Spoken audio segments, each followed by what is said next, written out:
Fala pessoal, seja muito bem-vindo novamente ao podcast A Chave Digital, onde você vai encontrar, como sempre, muito empreendedorismo, histórias de sucesso, história de tristeza, mas também sempre com resiliência para você melhorar de vida. Então, primeiramente, eu queria uma coisa, agradecer que o último podcast, nas primeiras horas, já tiveram mais de 1.000 visualizações lá no YouTube, então quem não se inscreveu ainda, se inscreve no canal, deixe seu comentário. Quiser vir participar também, deixa um comentário lá que eu quero, ou então entre em contato direto com a gente. Se tiver alguém para indicar, também indica. Quiser aparecer, quiser contar a história, né? Quiser se posicionar melhor, quiser mostrar o seu trabalho, quiser mostrar a sua empresa, quiser patrocinar, que hoje patrocínio por enquanto ainda é S2 Digital Marketing e os restaurantes do Júnior, La Plancha Brasa, Matuto Nordestino e também o La Plancha Praia. Se você quiser trazer aí seu apoio como patrocinador, estamos abertos, não é isso, Júnior? Sempre bem-vindo, né?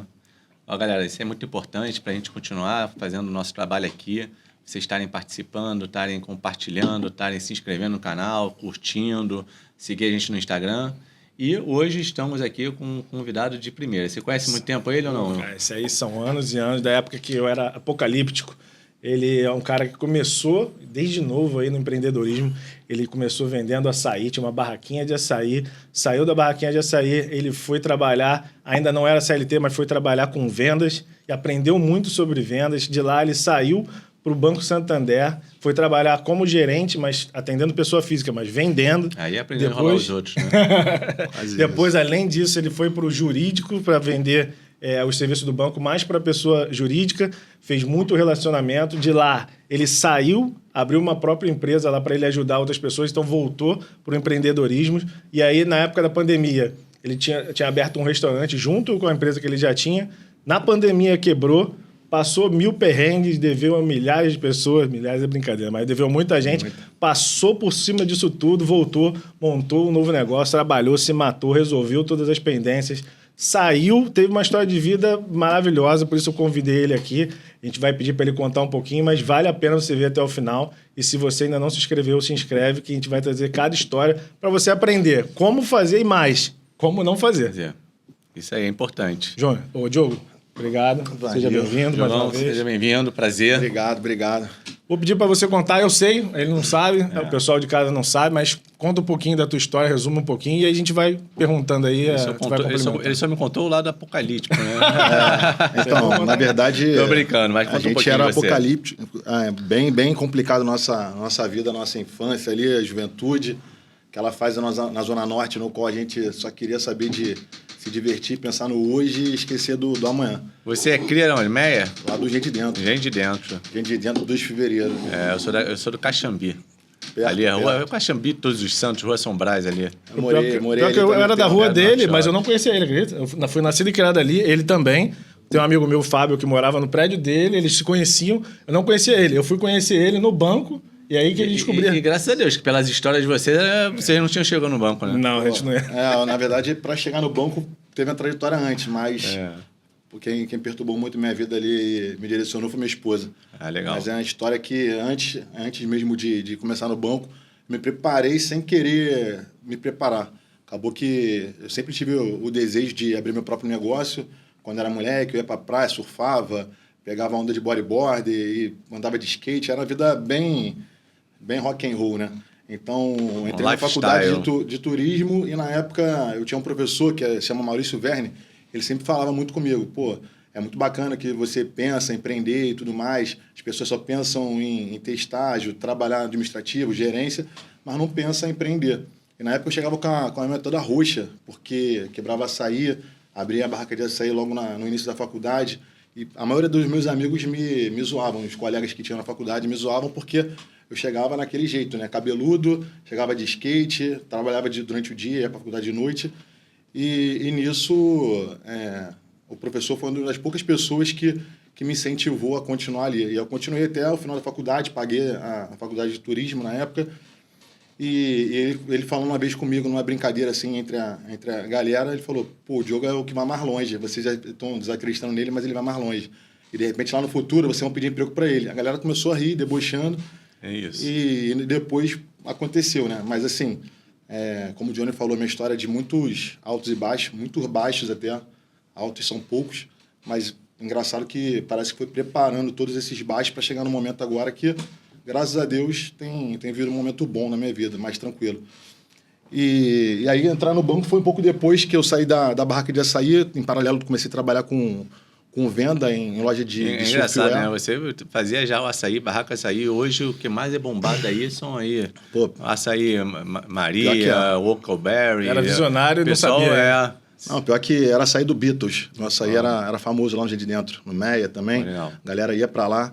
Só que chegou um momento que vários amigos depois, mais velhos, depois quando eu tive alguns restaurantes e tudo mais, falavam para voltar com açaí. Mas comércio, por enquanto, eu parei. Você está mais na área de serviço hoje, né? Vou contar o porquê eu parei, mas assim, comecei a trabalhar com venda, fiquei mais 2 anos ainda trabalhando com venda em shopping, aí até conheci minha esposa e ela fala, cara, não dá para você ficar com esse estilo de vida que você tem. Eu quero um homem mais sério para estar junto comigo. Minha esposa sempre foi muito diferente. E ela era parecida com minha mãe. Minha mãe também criou a gente sozinho, e meu irmão, e ela trabalhou mantendo 2 monstrinhos de fato. E aí, não é fácil, né? A gente sem pai presente, sem nada, só ela ali trabalhando, fazendo acontecer. Pô, chegou um momento que quando eu conheci minha esposa, eu identifiquei muito o perfil dela com minha mãe e, cara, achei sensacional. Minha esposa trabalhava em 3 empregos. Ela era técnica de enfermagem, estava fazendo faculdade de enfermagem e trabalhava administrativo também. Então, pô, quando ela me deu esse alerta... Deu um norte e deu exemplo, né? Me deu um alerta também. Ela falou, ou você melhora ou separa. E como eu gostava muito, né? Acabou que eu fui começar a colocar currículo em alguns lugares. Aí coloquei currículo numa empresa terceirizada do Banco Santander. Comecei a trabalhar como consignado e aí identifiquei uma oportunidade. Eu via que a maioria dos gerentes não tinha um certificado que na época era obrigatório, que era o CPA 10. Para você se tornar gerente, o Johnny sabe, a gente precisava ter certificado. E aí, com 6 meses, eu falei, cara, eu não quero passar pelo caixa. Eu quero já coisas maiores. E aí, meu resultado de venda era muito bom, porque essa bagagem de barraca, de açaí, de empreendedorismo, com a venda em shopping... Já tinha a facilidade, né, de falar com o público, né? E, automaticamente, 6 meses eu estava já com um resultado que o pessoal estava me chamando, me convidando para me tornar gerente. E aí, um pouquinho depois, já com o certificado, quando deu 1 ano, que era a regra do banco, eu fui convidado a me tornar gerente. Entrei como gerente de pessoa física no banco. E aí fui conhecendo um pouco mais o mercado, entendendo um pouco mais que era o banco.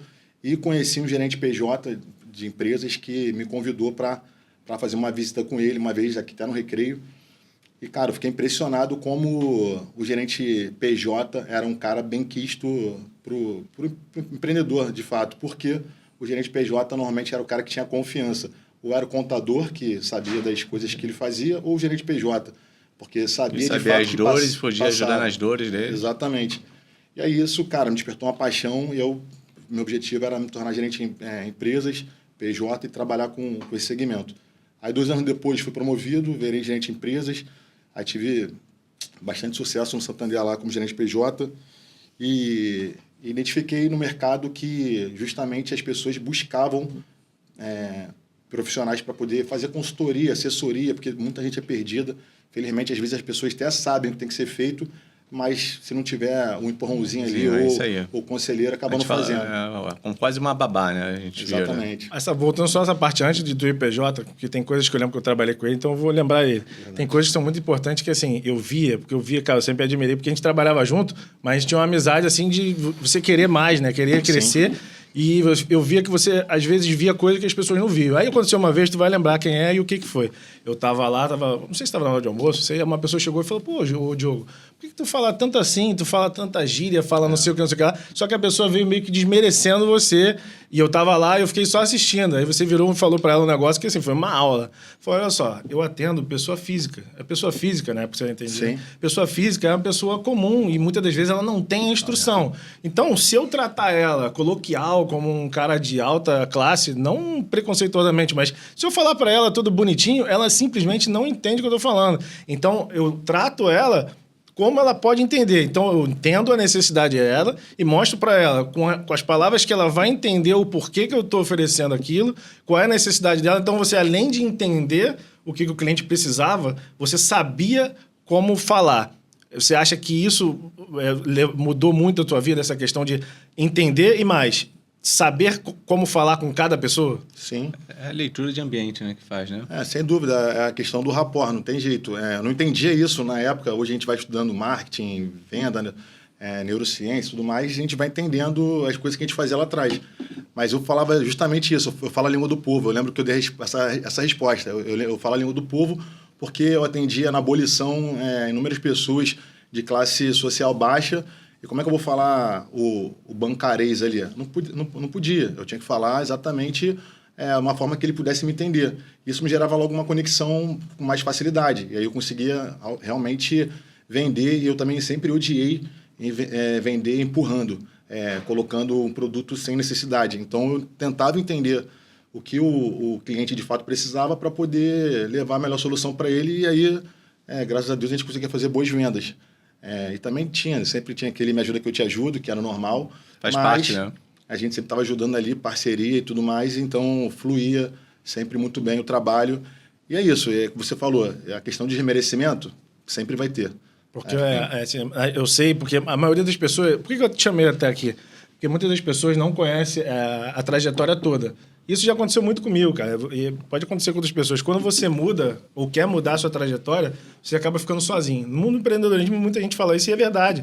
Porque às vezes você quer sair, mas aquela vida que você tinha antes, eu falo por mim, que às vezes você tá numa vida de farra, e aí você quer mudar, e você quer... Só que essa vida aqui não é interessante. Ninguém quer saber da tua vida de quero melhorar, eu quero, sabe, quero criar uma empresa, eu quero fazer alguma coisa melhor, eu quero mudar de vida. Quando você conta da zoeira, cara, aí cheguei doidão, não sei o que... Aí nego abre os ouvidos, os olhos e fica assim, e tu é o cara mais benquisto da parada. Se você é o cara, você é o chato. Então, quando você tem os dois mundos, tu fica, cara, e aí? Eu dou mais para as pessoas do que elas querem, ou eu vou... Né? Outro dia eu escutei o pessoal falando em outro podcast que é assim, né? São os ambientes. Quando você quer mudar de ambiente, por exemplo, você não é de fazer academia, começa a malhar.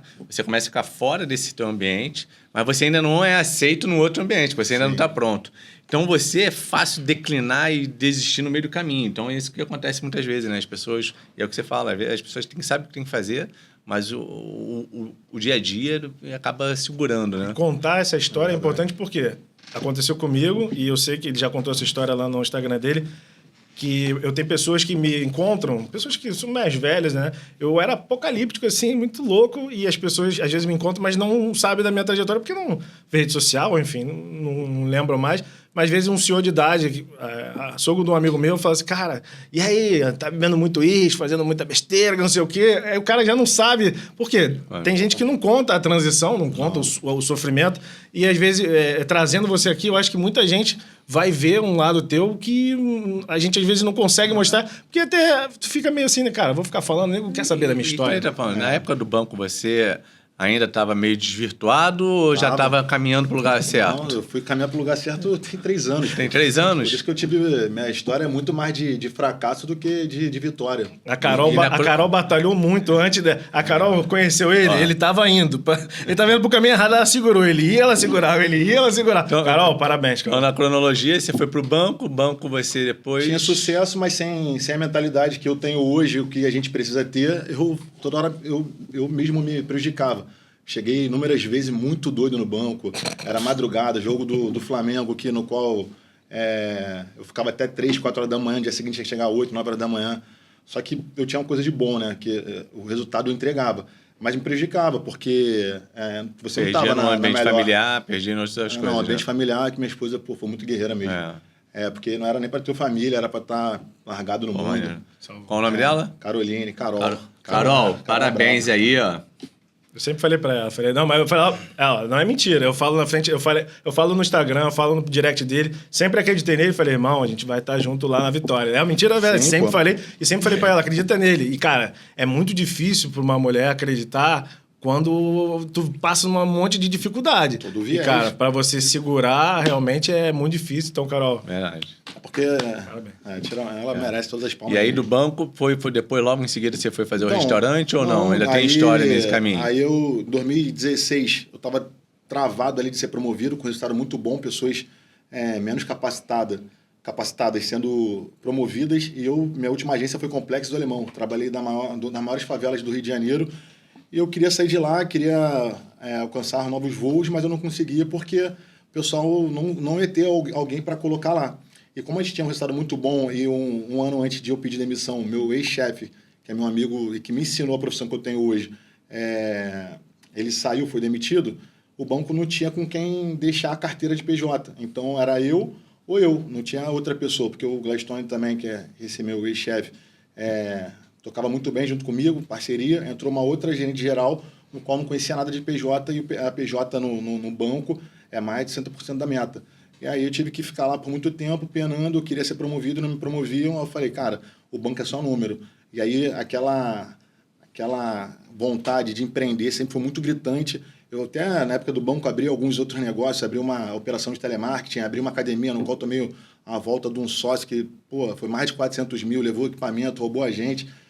E logo depois disso eu precisei de uma consultoria jurídica para poder tirar algumas dúvidas. E aí um amigo meu falou, cara, você tem que pagar a hora do cara. E o cara me cobrou R$450.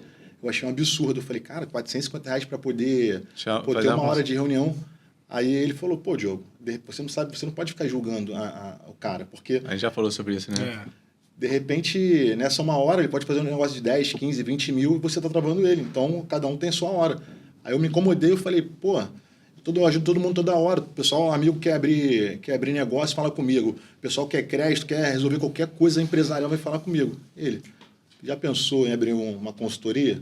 Pô, aí nisso me ardeu. Aí no início de 2016, comecei a atender alguns clientes, fazer consultorias. Aí chegou em junho, eu já estava com um projeto rodando com outro amigo que era do banco também, tinha sido demitido um pouco antes.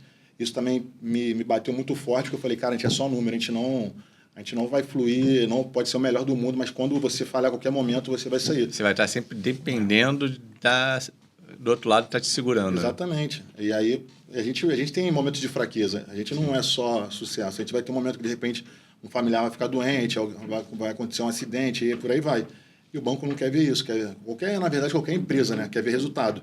E aí, nisso, eu falei, cara, preciso abrir meu próprio negócio, vou fazer essa questão de ajudar os clientes, mas não vou fazer uma consultoria apenas, de chegar aqui, resolver o problema e largar. Vou fazer assessoria, vou meter a mão na massa, eu vou resolver o problema, vou identificar junto com o cliente e a gente vai resolver. E aí, em 3 meses, a gente abriu a empresa, foi muito sucesso, vários clientes que a gente já estava atendendo. Eu pedi demissão do banco, e aí eu tentei fazer um acordo, mas demorou 3 meses para sair minha demissão, porque meu resultado era muito bom. E aí, em setembro de 2016, a gente começou com a OSC, né, com uma empresa de gestão financeira, a trabalhar com os PJs, fazendo parte financeira, jurídica, tributária e RH, que era normalmente que o empresário precisa para poder recuperar uma empresa que está, de repente, à beira da falência. Sim. E aí foi muito bom até 2019, 2018 ali, 2019.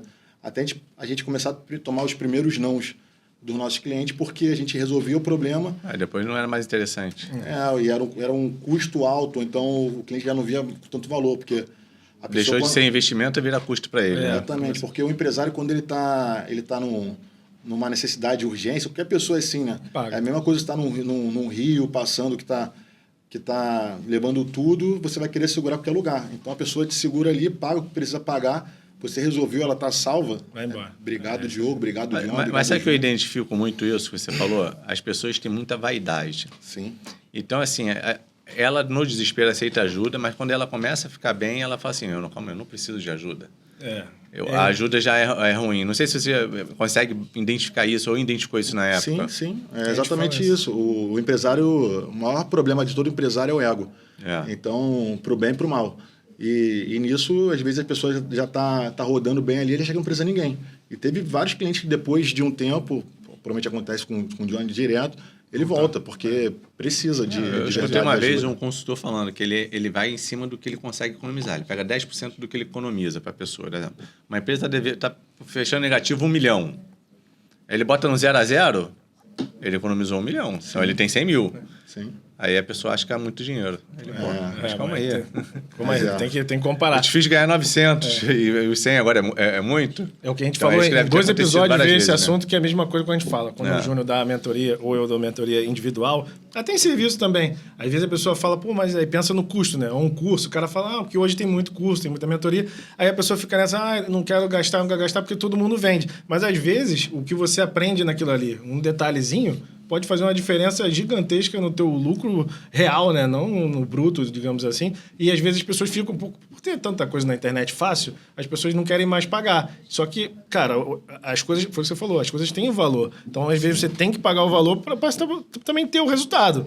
Mas antes eu quero voltar um pouquinho, porque eu acho que antes de tu chegar na pessoa jurídica, uma coisa que eu acho que facilitou, que eu não sei, aí você vai me contar se é isso mesmo, é relacionamento. Sempre foi um cara que eu sempre vi que sempre teve muito networking desde antes de qualquer coisa. Você não acha que você ter se apaixonado pelo jurídico, mas também se conectar com gente, porque isso aconteceu comigo. Eu já te contei isso, contei para o Júnior. Às vezes você não tem, porque ele falou de ambiente, a gente volta para o outro assunto. Às vezes você não tem pessoas que têm o mesmo desejo que você, ou não tem a mesma mentalidade, ou não quer, simplesmente não quer. Então, eu acho que por você ter se conectado com empreendedores, de repente você falou, cara, existem pessoas iguais a mim. E aí, de repente, ter migrado, você não acha que a questão de relacionamento te ajudou, mas também te levou a montar a empresa e fez a empresa crescer? Então, cara, o famoso networking hoje é o que muda qualquer game, qualquer negócio, porque, de fato, é aquele marketing mais barato, né? Então, lógico que a gente não tem que ser interesseiro, a gente tem que ser intencional. E aí, eu sempre tive facilidade de fazer relacionamento desde pequeno, tive muitos amigos, colegas, por onde eu passei, eu sempre fiz boas amizades. E conhecer pessoas na época de gerente de pessoa física foi facilitador, porque cada cliente que sentava lá escutava uma história. Então, você vai conectando várias histórias ali para você, de repente, fazer o certo, né? Ou fazer o que você errar menos, fazer alguma coisa para você errar menos. E é justamente isso que acho que me levou para a PJ depois um pouco mais preparado. E aí, automaticamente, tendo esse networking ali grande, tendo uma bagagem maior, me facilitou bastante até para o mundo de empreendedor, de empresário. Só que ele me ajuda até hoje. Meu maior contrato que eu tenho hoje, no meu negócio atual, é justamente de networking. Eu poderia estar fazendo todos os processos de venda tradicionais que eu tenho certeza que eu não chegaria nesse contrato se eu não fosse através do networking, entendeu? Não, isso você falou a verdade. Galera, olha só, network não é interesse, não é para ser de forma de interesse. Você tem que aprender a servir primeiro. Então, assim, é engraçado. As pessoas não estão preparadas para se doar para alguma coisa para poder receber de volta. Primeiro quer te sugar, né? Sim. Então, assim, galera, tem que saber fazer network também, né? Não tem uma fórmula mágica, mas você tem que aprender que quando você ganha alguma coisa, você tem que estar preparado também para servir, né? Para também entregar alguma coisa. A diferença entre ser interessante, interesseiro e interessado. E quando você é interessado, você fala, pô, de que forma eu posso ajudar ele?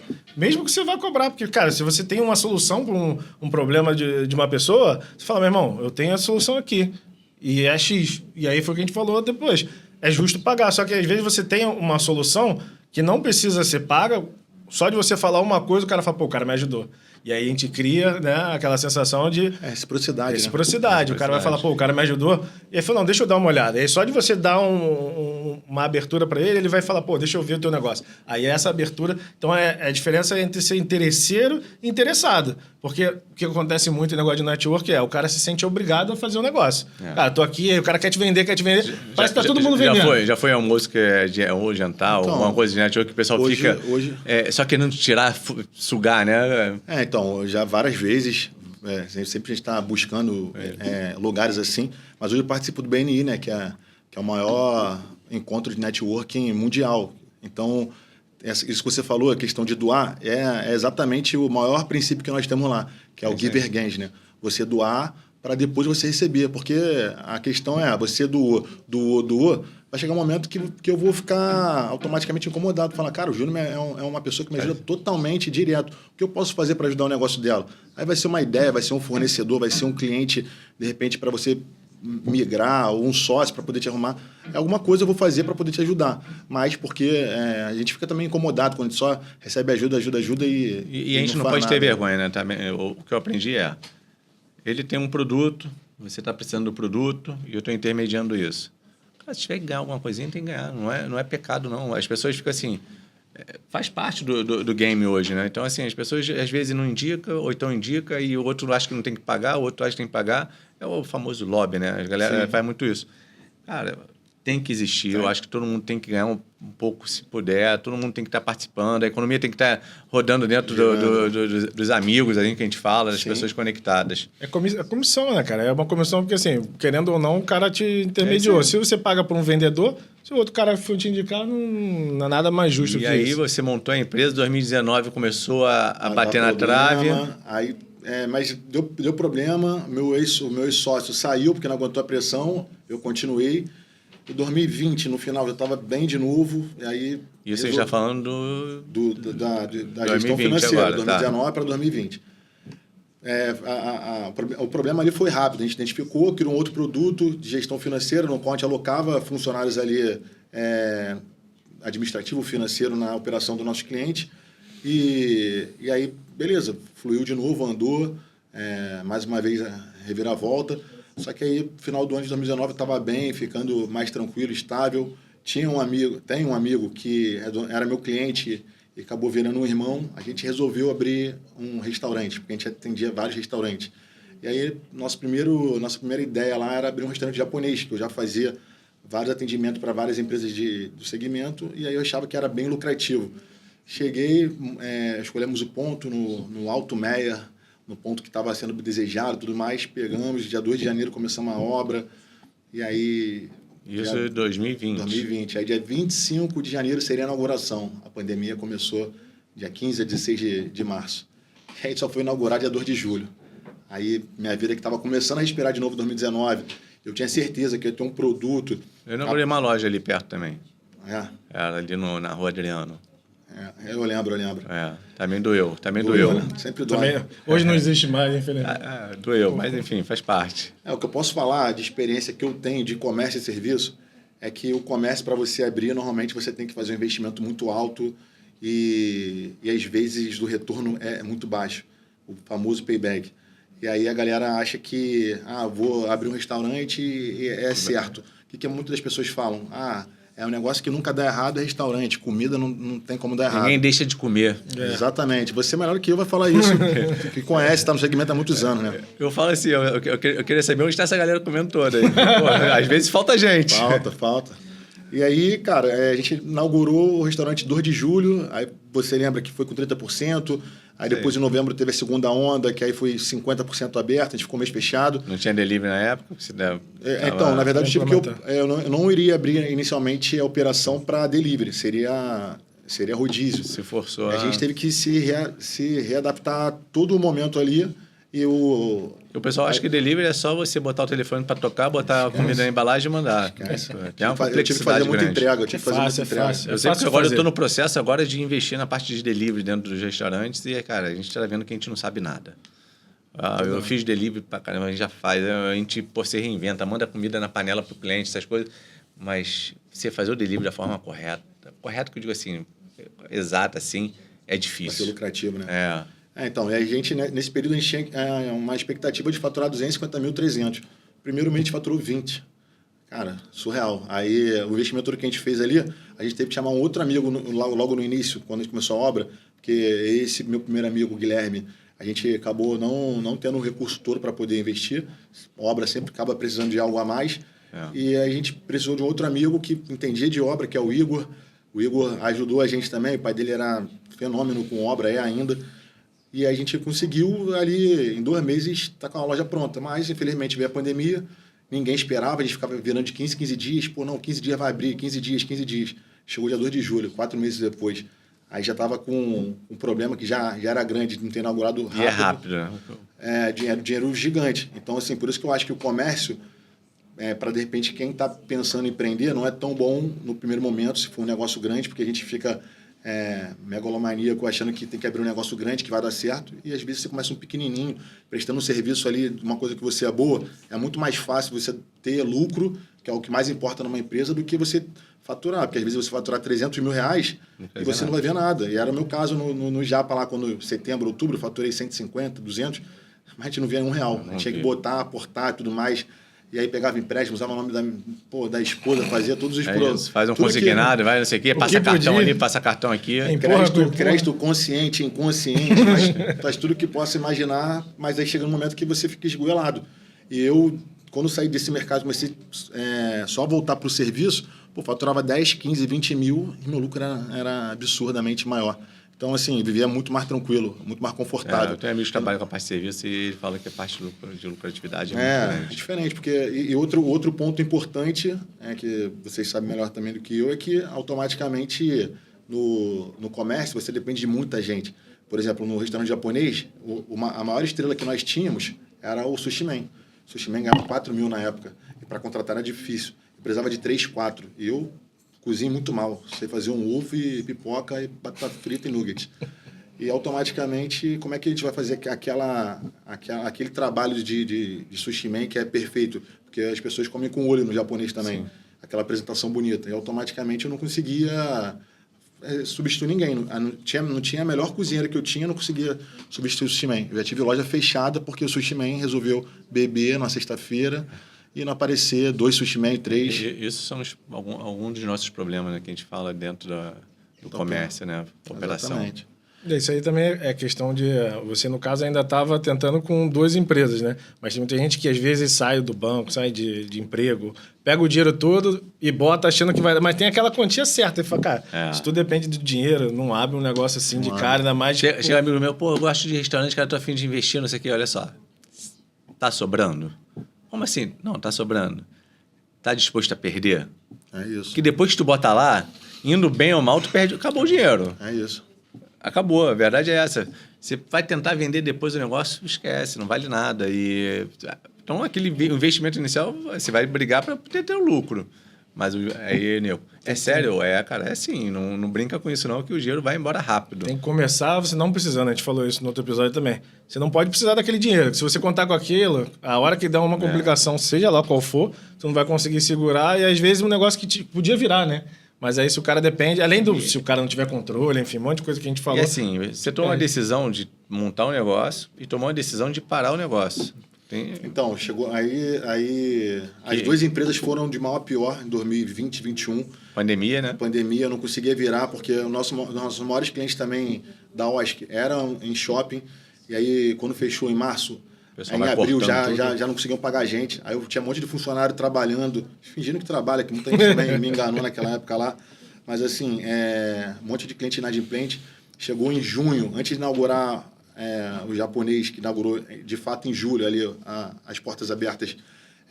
Eu estava com uma inadimplência lá na OSC gigante. Então, estava com uma inadimplência alta e o restaurante já dando prejuízo. Aí já começou julho ali, quando abriu, com as 2 empresas muito mal das pernas. Aí tentei por 1 ano, o negócio não fluía. Chegou, depois tentamos virar o negócio para virar uma drinqueria.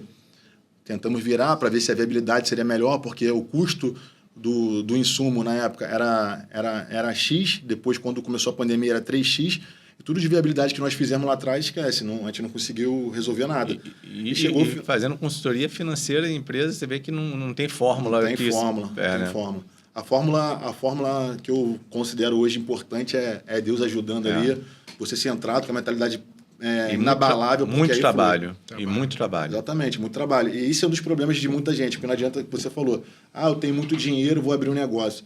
Meu amigo, no começo de negócio, eu escutei muito isso do Igor, que ele fala muito sobre isso. Eu também não concordava tanto, mas é verdade.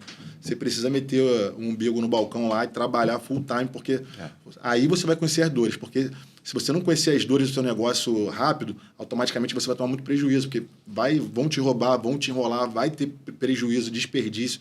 Então, eu aprendi na dor, e aí aprendi na dor de fato até 2022, quando chegou, eu falei, cara, não dá para trabalhar mais com nada. Aí parei, fiquei 1 mês ali numa depressão, que foi o pior momento da minha vida. É isso que eu ia perguntar. Como é que tu não surtou?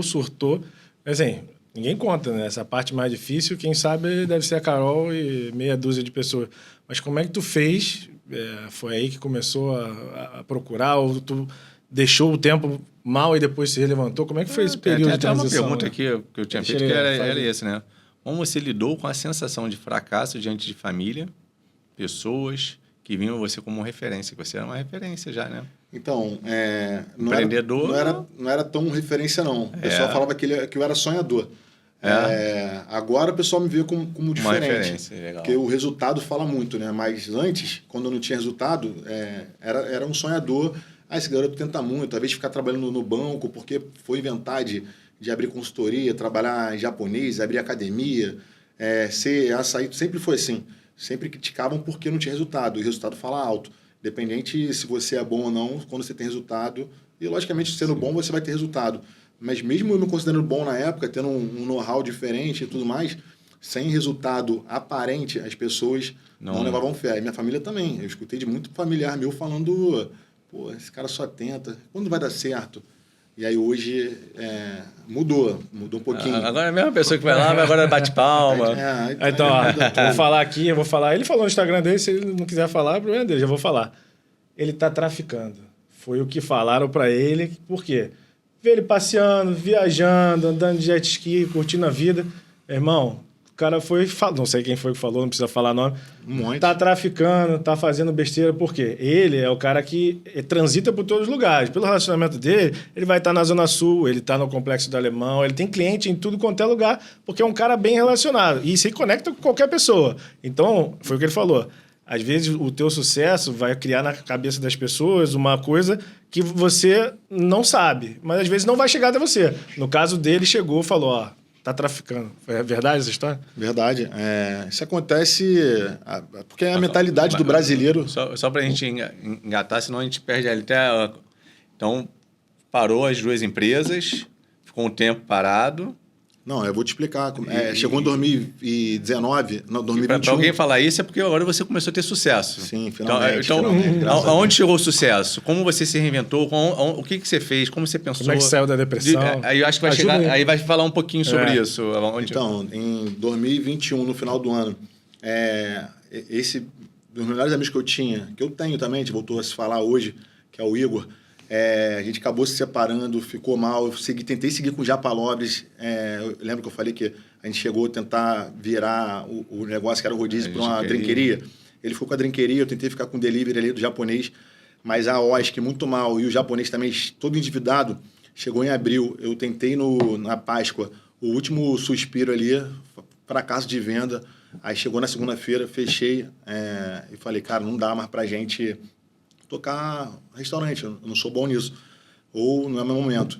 E aí, a OSC também, sem cliente nenhum já, muito mal das pernas, fiquei um mês. Pô, teve um momento que foi mais brabo na minha vida, foi esse momento que eu falei, cara, não sirvo pra nada, nem pra ser um bom pai. Aí minha filha nasceu em 2017, a Catarina. Eu não sou um bom pai, porque eu trabalho pra caraca, não sou presente, tô igual meu pai, que foi pra mim. Não sou um bom marido, porque eu, fico... Trazer a tranquilidade do lar? Eu estava totalmente perdido e chegou um momento que eu pensei em me matar porque era muita pressão ali, devendo todo mundo, agiota, funcionário, todo mundo atrás de mim, meu telefone não parava. Eu falei, cara, o que eu vou fazer? É mais fácil eu acabar com a vida que ninguém vai perturbar. Então, foi um momento muito difícil, assim. Eu fiquei um mês muito mal. Eu que falei aí que tive inúmeros sucessos ali durante minha carreira de CLT, no início do empreendedorismo, tive alguns sucessos e tudo mais, mas sem ter tanto e sempre resistindo e sendo resiliente, chegou um momento que eu falei, cara, não aguento mais. O leão se viu como um gatinho. Eu me olhava e falava, caraca, quem sou eu? Aí cheguei a 140 e poucos quilos, né? Então fiquei muito gordo, fiquei sem autoestima, me olhava, não me reconhecia. Eu não conseguia vender, não conseguia falar com as pessoas, tinha medo de falar com as pessoas. Foi um momento bem difícil.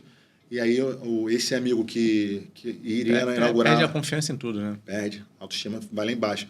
Aí, esse amigo que acreditou inicialmente lá no japonês comigo, que é o Guilherme, ele fala, pô, irmão, não é possível. Pô, tu é um das águias que eu mais conheço, que o cara é fenômeno. Pô, não é possível. Se olha, minha mulher levanta. Eu não queria sair de casa, eu não queria fazer nada. Minha esposa indo trabalhar, minha filha no colégio, eu só pensando em me matar. E aí chegou um momento que eu fui falar com um amigo meu, que era esse meu chefe no Santander lá, que foi demitido em 2015. Ele falou, jogador, preciso que você venha trabalhar comigo. Pô, eu sei que tu tá mal aí, mas tu me ajudou em 2017 lá, quando eu saí do banco, na OSC e tudo mais. Vem trabalhar comigo para você conhecer minha operação. Aí a operação dele era plano de saúde. O cara trabalhava com plano de saúde. Pô, no primeiro momento eu pensei, pô, esse cara tá maluco, plano de saúde aqui não deu certo para nada. Eu tenho uma participaçãozinha na corretora e o negócio é interessante. É bom. Mas eu tinha esse preconceito, porque meu pai era corretor de imóveis e na minha cabeça todo corretor era fracassado. Aí eu falei, cara, esse cara tá maluco. Só que automaticamente ele estava tendo sucesso. Eu estava vendo que ele estava tendo sucesso, tendo resultado. E ele era muito diferente. Só que eu falei, pô, ele está tendo resultado porque o cara é fora da curva. Aí me chamam para ir na operação dele, conhecer, ficar lá. Aí ele falou, paga o teu almoço e a tua passagem. E aí fiquei por 3 meses lá fazendo isso todo dia. E eu não conseguia fazer uma venda. Por quê? Credibilidade lá embaixo, autoestima baixa, não conseguia fazer uma venda, vendo ele vendendo muito. Mas isso naquele período me fez muito bem, porque só de estar voltando a visitar, o negócio que eu gostava muito na época de banco. Mudou o foco da cabeça, né? Mudou. Aí fui esquecendo esse negócio de se matar, de depressão, que é um negócio muito sério. Mas... Chegou a tomar remédio ou foi na força? Foi na força. Parabéns. Aí perdi meu carro nessa época também, fiquei quebrado de fato. Ia de trem, de metrô, às vezes, para o escritório dele. E lá ele foi me dando a força que eu precisava. Depois fui me reencontrando, fui trabalhando. Mas, mesmo assim, 3 meses sem vender, é complicado. E aí, voltando um dia para casa, soltei no metrô ali. Eu estava morando em Caxambi, soltei no metrô Nova América, estava subindo para casa. Morava na Rua Honório, um ladeirão brabo. Passei perto da igreja, cara. Passei na igreja e ali, foi minha mudança de fato. E ali... Foi chamado. Fui chamado, cara. Fui chamado. Falou, entra, porque é reunião de empresários, não sei o quê, segunda-feira na Universal. Entra aí, quem conhece, aqui no Rio de Janeiro tem muito preconceito com relação a isso, né?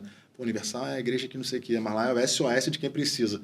E aí eu entrei lá, escutei uma palavra muito forte, poderosa, que ia mudar, que ia desbloquear as coisas, não sei o quê.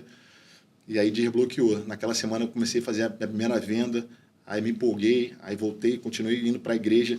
E todos eu também acabei não falando, né, do momento de curtição, que nesse período todo eu sempre estava curtindo, estava empreendendo, mas estava curtindo, estava bebendo, fazendo minhas besteiras e... Estava perdido. Perdido. Aí nesse momento ali de 2022, em julho, mais ou menos, foi que eu consegui, de fato, me encontrar e saber quem eu era.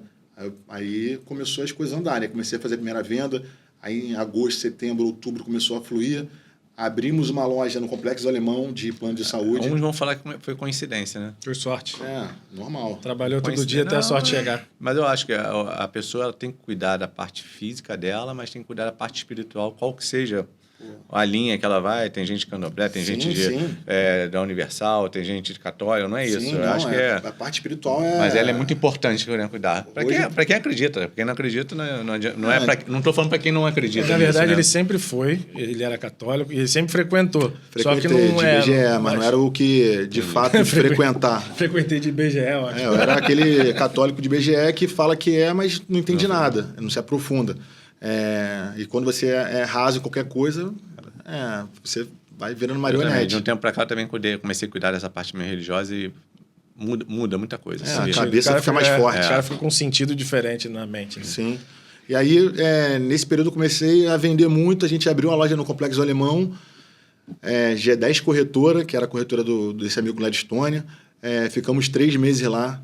E aí eu tive já a sagacidade, tanto quebrar, eu falei, cara, o negócio que não flui logo de começo, ainda mais serviço, se não vai, não adianta você ficar insistindo eternamente que não vai fluir. Aí chegou em janeiro, na verdade em dezembro, o Gladstone, ele estava meio perdido no mundo ainda, e a esposa dele achava que eu estava levando ele para o mau caminho, na época de banco, eu falei, cara, tô de Deus agora, esquece. Tô curado. E aí... Só por hoje. E a mulher dele botou um ultimato para ele, falou, ou você separa do Diogo ou eu vou embora. E aí, no último dia do ano de 2023, na verdade, 22, ele falou comigo, jogador, felizmente não dá para continuar contigo, fica com essa loja aí do Complexo Alemão, vou ficar aqui na minha operação, toca aí, que eu toco daqui, tu já tá bom, tu vai rodar, tranquilo, já te ajudei. Fiquei desesperado, fiquei sem norte. O cara que era meu era meu ídolo ali de venda do negócio e tudo mais. Aí, pô, me vi em janeiro de 2023 sozinho. O que eu vou fazer? Vou continuar? Vou procurar outra coisa? Volta a OSC? Aquelas dúvidas. E aí chegou, falei, vou abrir a minha corretora agora. Vou começar a estudar, vou tirar a SUSEP, vou fazer o que precisa ser feito e vou continuar vendendo. Continuei vendendo. Falou bonito agora. Vou precisar fazer o que precisa ser feito. Não tem jeito. É básico, né? É fácil, né? Quem faz o que quer é criança. Não, falou bem, adulto faz o que tem que fazer. As pessoas querem chegar e não querem fazer o que tem que ser feito. Não, então, fazer as coisas é fácil. O problema é você fazer o fácil todos os dias. 1% aí, cada dia, né? 0,28%. É você fazer o mínimo. E tem que ser para tudo, como o Júnior falou. Cara, tem que cuidar da saúde, tem que se alimentar direito. Vai cair, mas, cara, dia seguinte volta. Tem que cuidar da família, tem que cuidar do financeiro, tem que cuidar de tudo. Fazer um pouquinho todo dia. Se tu deixar desandar meses, vai... E aí passou, fez a prova, abriu a corretora. Então, aí já continuei vendendo, mas descarregava a produção numa corretora grande aqui do Rio. Chegou em março, eu tirei a SUSEP, estudei. Comecei a trabalhar com vida também, pegando aquela parte da época de banco, a experiência e tudo mais, porque eu acreditava muito nisso. Você gosta da recorrência, né? Você gosta da recorrência, né? Mas quem ainda não sabe... Mas a assinatura também é boa, né? Não, muito bom. O mercado nosso é maravilhoso. O que eu puder falar para as pessoas entrarem nesse mercado, pode entrar, porque é um mercado que só cresce. Lógico, você não vai ser monoprodutista. Hoje a gente trabalha com vários produtos. Hoje qual é o nome da corretora? Insurance C. E o Johnny é um dos caras que me fez muito acreditar no seguro, o propósito do seguro. Eu acreditava um pouco, só que a gente tinha a obrigação de vender no banco, então quando você tem a obrigação é difícil. Mas como eu falei, eu sempre quis entender o produto para poder vender consciente. Só que o Johnny também tem uma história que é sensacional e foi um dos caras que... Ele contou no último podcast sobre ela. O último ou penúltimo? Foi no último. Então, e para mim, assim... E o seguro foi importante. Pra caramba, fenômeno. E eu vendia muito na época do banco com a história dele. O pessoal não acreditava, eu falava, tá vendo aquele menino ali? Aquele menino ali perdeu os pais. E sabe por que ele está aqui hoje, trabalhando e tudo mais? Por conta do seguro de vida. Sim. Então, era muito fácil, porque eu tinha a prova e eu falava com convicção. Porque, de fato, foi o que aconteceu com ele. E aí veio em 2020, meu pai faleceu logo no início da pandemia ali, quando estava abrindo o restaurante japonês. E quando ele precisou... não tinha auxílio funeral, não tinha um seguro de vida, não tinha nada. Eu não era tão próximo do meu pai, mas a gente teve que custear. E naquela época, sem dinheiro nenhum, foi horrível, tendo que pegar cartão emprestado e tudo mais. Quando eu comecei a trabalhar com plano de saúde, eu já entendi o propósito, que o plano de saúde é sensacional. Mas quando eu entrei de volta no seguro de vida, aí era cheio de propósito, porque eu lembrava do meu pai, lembrava do John, lembrava das pessoas que a gente já ajudou lá atrás com o seguro de vida, com a proteção, e faz muito sentido. Então, e hoje é o principal produto hoje da corretora? Não, então, o plano de saúde é o carro-chefe. É o carro-chefe porque a remuneração é muito boa. Sim, mas é uma coisa que, de fato, as pessoas precisam, porque, infelizmente, a gente não pode contar com o SUS.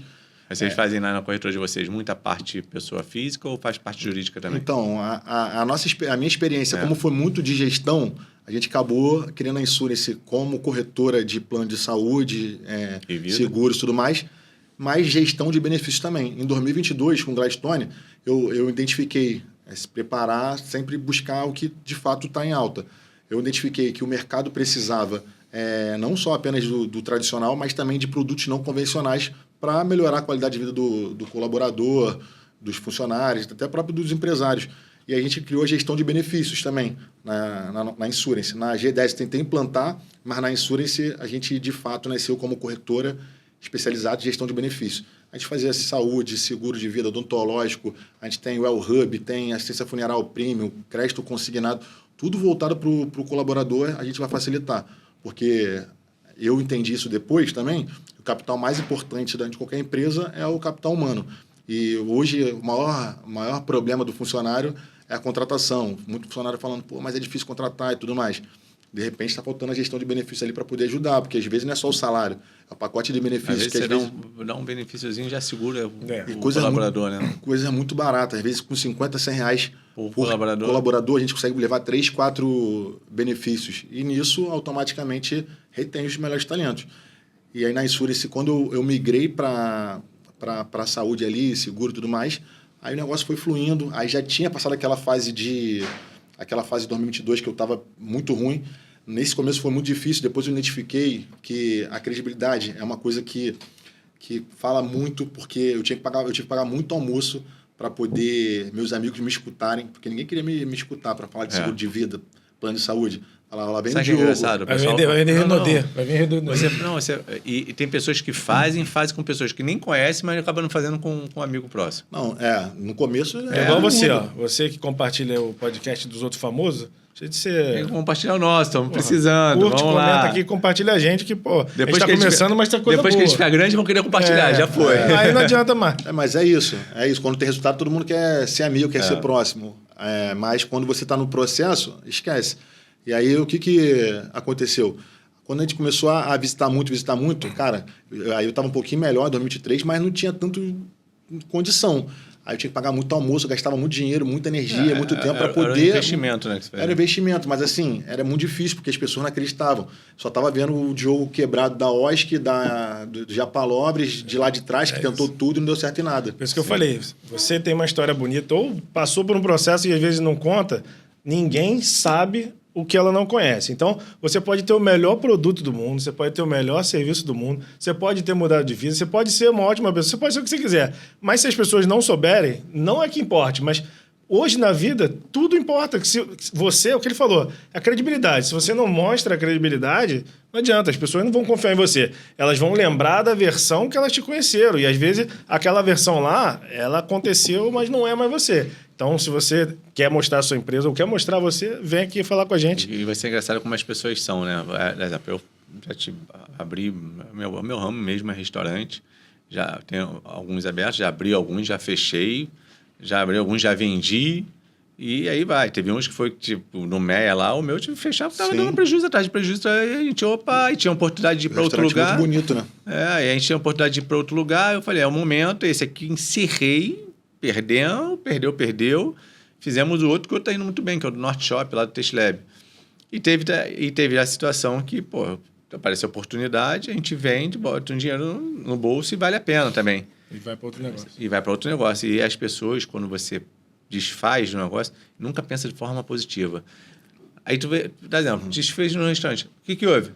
Tava ruim? Tava dando prejuízo? Não, isso aí tive a oportunidade de vender. Ah, é? Não valia a pena ficar, não? Valia a pena vender. Senão não tinha vendido. Aí nego vai logo pelo quebrou, quer falar do... vai logo pro lado negativo das coisas. As pessoas, a sociedade em si, ela parece que... A graça é ver a derrota do outro, né? Mas isso aí que vende, né? A gente está chegando mais ou menos no final. O que eu vou pedir para você, cara? Para você tentar falar, assim, resumidamente, deixar um conselho para a pessoa que ou já empreendeu, quer empreender, ou que, de repente, teve um revés, que aconteceu já entre nós aqui, e quer, né, melhorar, ou fala, cara, será que eu desisto? Será que eu não desisto? Então, conta um pouquinho. Então, faz um resumão assim e fala assim, cara, como se você fosse um pastor nesse momento, fala, cara, o que eu posso te contar do meu coração. E falando um pouquinho, que eu acho que é legal, se hoje você tem um medo e insegurança de ter o fracasso novamente.